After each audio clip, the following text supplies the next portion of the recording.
How's it going, guys, and welcome to RC Cincy. Today we have the Radian UMX. So this is a pretty popular guy. It's been around for a long time. I did do a kind of an overview unboxing video on this already.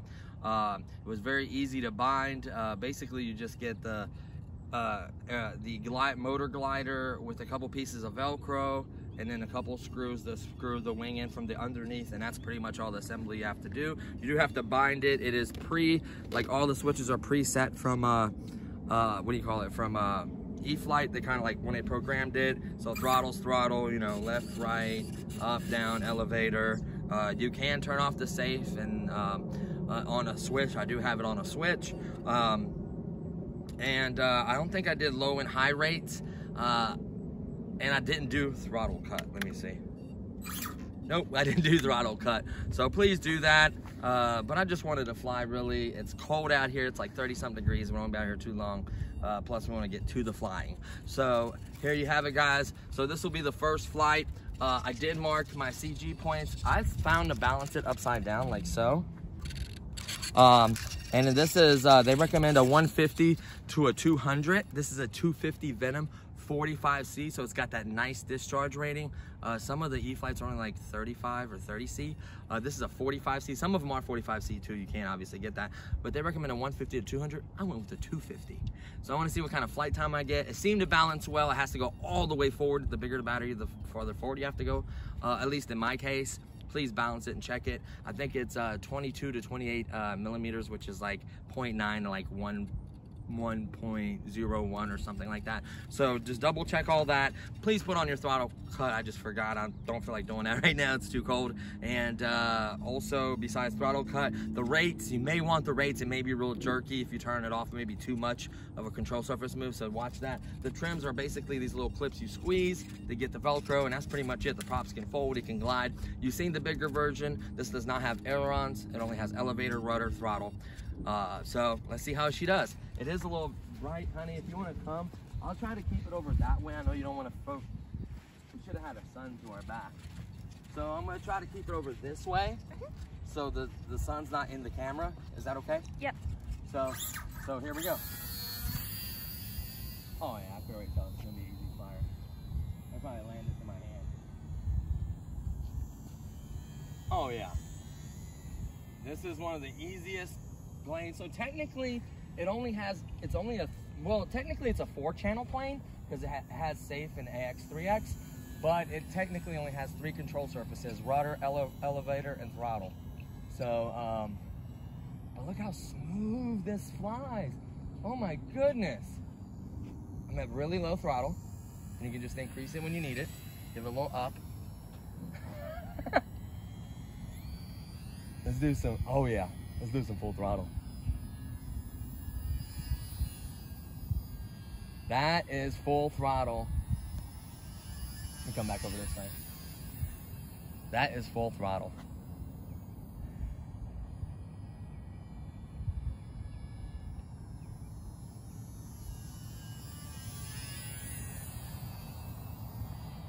I'm gonna fly around the tree. The range should be fine. There is. Wait a minute. You almost got it. That's called depth perception. I have very bad depth perception, and I thought I went around. Where is it? It's right here. There it is. I thought I went around it, and I almost smacked it. I was short of it. So it's so small. Please watch your depth perception. Honestly, this is one of those planes when you kill the throttle, It just coast. it can glide. See, I have no pilot right now. Yeah, I'm using the wind. So yes, it is a glider. You can turn off the throttle. Let me get a little higher. And it is cold out, but in the summertime, you can catch some really nice thermals and actually be up there a very long time. Obviously, the bigger wingspan, like the 2 meters, tend to thermal a lot better. And then the Crescendo can do much better thermally, in my opinion. This one being so light, it may even beat all those. I don't know. So here's no throttle. You always want to give it a little down to get a little speed. You want to watch your airspeed. Don't want it to stall. I know it's a glider or whatever, but you can. So I have not yet given it throttle. Look at that. And you always want to put a little down so you get a little speed. See, I'm getting speed.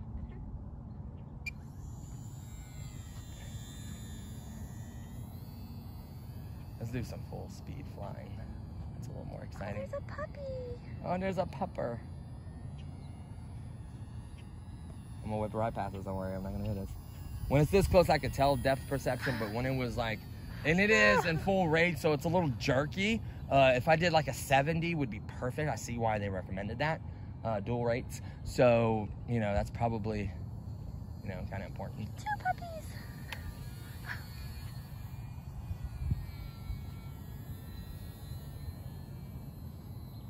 So it's a really, really nice flyer. The AX3X makes you look a lot better than you are, just because of the simple fact that it helps fight the wind and everything like that, kind of helps stabilize it. And then you do have your safe gyro, and it does work. So that's really nice. But you got to watch it. There's a little bit of a breeze. Is there a breeze? Like a slight. There's a slight breeze, and it is. When I mean light, this thing weighs like nothing.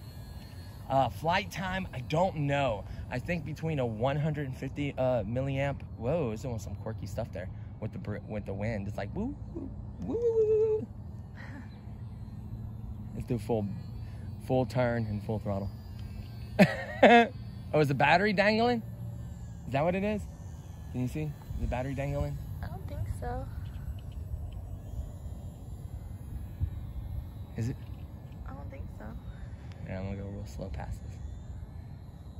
I'm gonna turn before us, so I don't like turn into us, so I go by. No, it's not. Okay, so you can see the breezes, and being these higher rates and being only an elevator, I mean only a rudder, it can be, it only has basically kind of a yaw.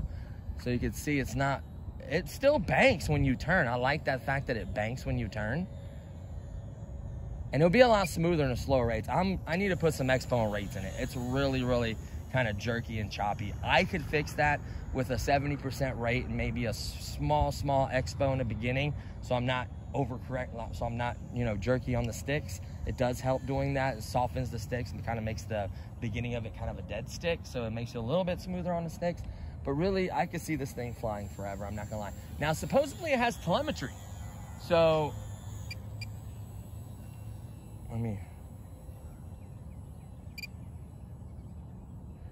can you see the battery voltage?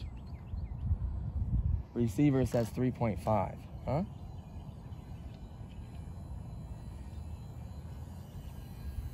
Is that right, you think?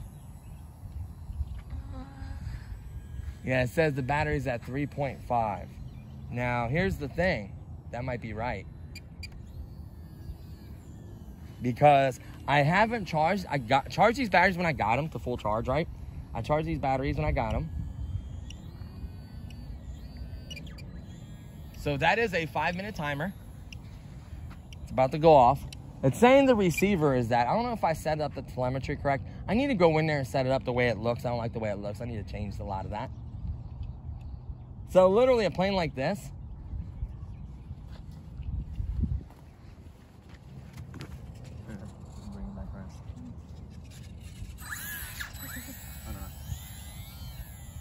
I messed up the land. Make sure you cue a throttle. I don't want to land it in the sand. I don't want to land it in the... Hold on, I got it. I know what to do.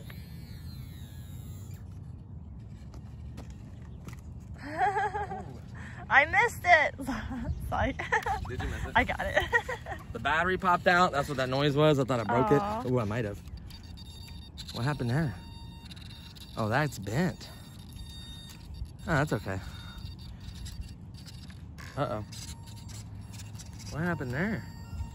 Oh, it popped out of the thing. See how it's not in there? Oh, yeah.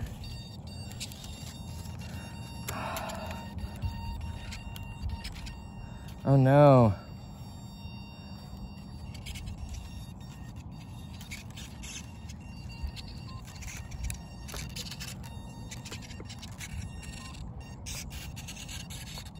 Oh, okay. X3X is now messing with it, but yeah.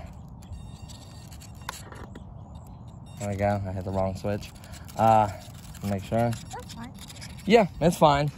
Ooh, the wing got a little crooked too. So grabbing it is probably not the best idea. Well, not 'cause enough. I don't think it's gonna be a problem. Everything seems to be fine. Oh, right. Oh, the puppies. They're so cute. I want to get them in the shot real fast. You get the puppy. I'm just make sure it flies okay. Yeah, we're good. So watch it.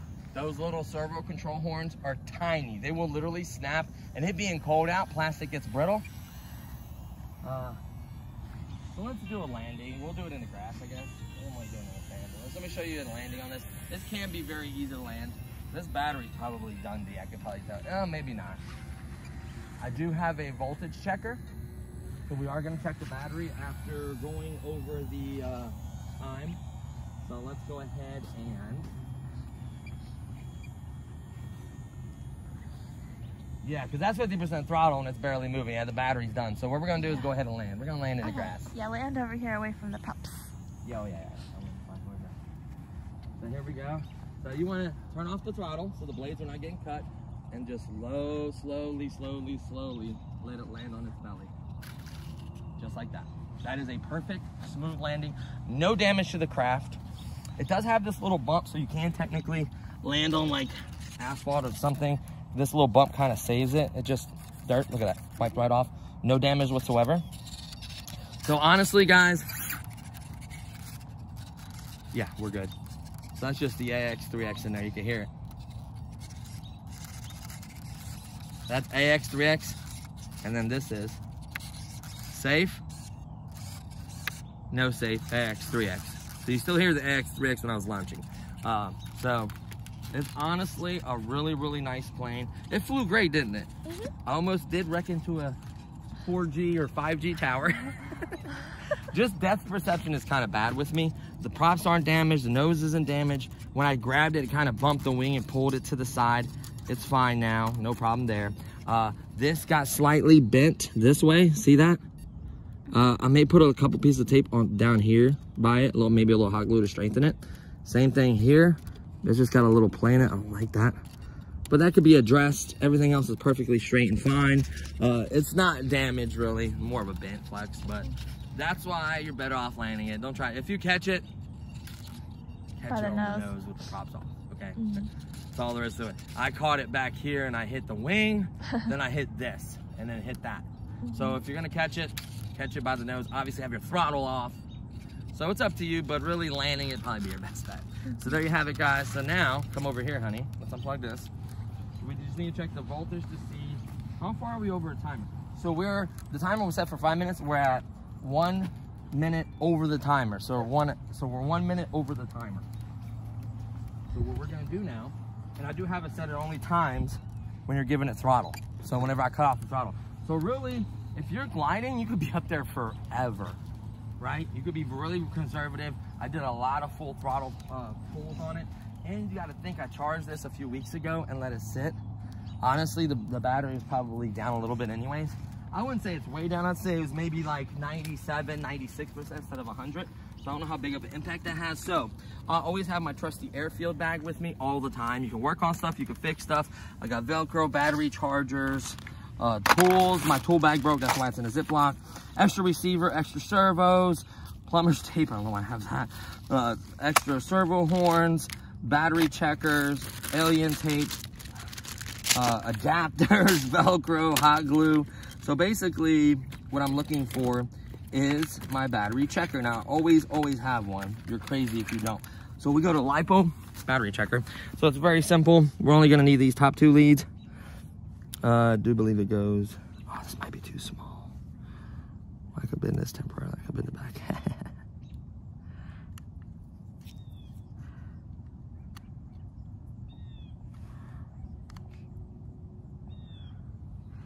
That's neat. I don't want to mess this battery.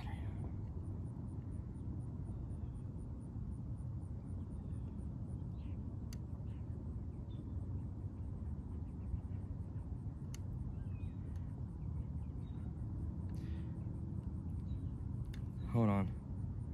Let me see if my other battery check. I don't want to damage this.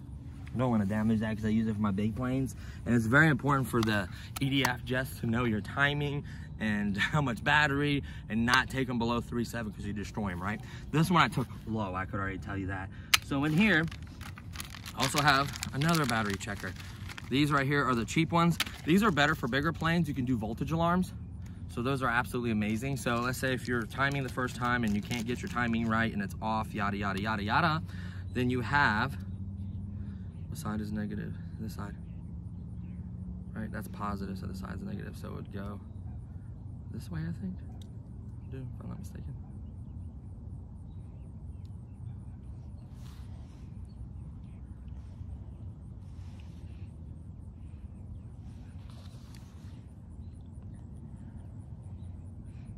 Not making contact.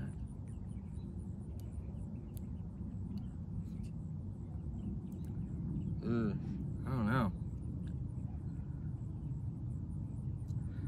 I don't know, maybe this one's dead? Hold on, one last time, honey. Let me grab one of my spares. So what I did is I threw the spares in here. Probably should put them in a bag. But these are the spares. Here's what the battery looks like. 250 45C. Venom are very good smaller batteries. I don't know why they have such good. I have an 800 for my Crescendo or whatever, or Senja. I don't know whatever it's called.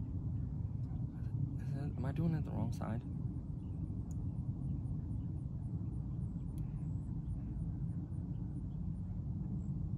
What I could do is make a micro USB connector to the adapter to this and then connect it to my battery tester. So I will make an adapter for it because I really want to know. Obviously, I have the charger at home. Unfortunately, I don't think this will do micro single cell. I don't think it'll do micro, but I have the actual small this is ultra micro. Don't get it confused for the other micro. This is ultra micro. So this is like the smallest connector ever. So unfortunately, what this basically told me, I don't know if the telemetry was accurate or if I have it set up right, so I don't want to give you that voltage, but just know that 5 minutes, no problem. I probably wouldn't push it more than 5 minutes, and I will check, and that's a 250, by the way. Don't do that with your 150, 200. You're gonna drop that battery voltage really, really low. So this having telemetry should be fairly accurate. I'll kind of address that, and I'll find another connector to hook it up to that. Thoughts on it, easy to fly. Even with safe off, it's easy to fly. With safe on, it's ultra easy. It's literally up, down, left, right. Like, it's basically a 2-channel plane with throttle, 3-channel. So it's basically a 3-channel plane. This is the way the WL Toys plane should have been with the rudder control. Oh no. See, maybe I need to revisit that because I did really well because the rudder was here with your ailerons, like you're banking how it banked. It was the same sensation. So maybe I'll get used to that. I don't know, but I really enjoyed it. It was a fun plane. Where are we at, honey? 18 minutes. Oh yeah, it needs to be over. So that was a fun plane, really cheap, $99. You're still gonna need to buy your batteries, the small little micro US charger, and have your own controller. If you already have planes and you want something that you can fly in a smaller, way smaller field, I'd feel comfortable flying in that. You know what I mean? Like that's how agile and snappy. Maybe not your first time, come to a bigger field like this, and then there's like a local park that has a decent sized little park. Fly it there and enjoy it. It's small enough that if it hit me, no, it's not gonna do anything. That's what I love about it. I do believe it's below 250 grams, so technically you don't need a registration. So I have a AMA license. I can fly at parks and fields. It's insurance liability, right? And you also have a federal FAA ID number. So you get that number, and ID number goes with basically every plane you own that's over 250 grams. I do have that. I have to have it because I have some much larger planes. You know, the batteries, the big 6L packs are heavier than 250 grams. So you have to have that. I'm not gonna get into the politics of it, so just keep that in mind. But this being so light, I didn't go up really high to see if these help out with the orientation and height. I am gonna do some real, like, you know, efficient flying and seeing how long I can keep it up there. That would be maybe an interesting video for you guys. But I just like getting a throttle and zipping around. This thing is fun. Definitely a good beginner plane, honestly. I can tell you that right now. And the cost is amazing. Get the transmitter you're gonna use for your planes anyways. They typically hold their value really well. So just get a good transmitter, get into this. You like other planes, get into other planes. The batteries are nice because they can be used for other little quads and little helicopters and stuff. So it's just, you really can't lose in this environment, and those hold their value, not so much this. It's only $100 anyways. So there you have it, guys. The good old UMX Radian. I liked it. I had a lot of fun with it. And that's gonna do it for this one, guys. So thank you for watching. Don't forget, guys, we're so close to 10,000. I do want to do something special for you guys. I'm actually big wedding day coming up in December, so hopefully it'll hit by then. If not, by the 4th, which will be the 4-year anniversary of the channel, hopefully we get to 10,000 by January 4th. Would be absolutely incredible. So yeah, just, it's all kind of sinking in with me. It's amazing. So thank you so much. So that's gonna do it for this one, guys, and I'll see you guys in the next one. Peace.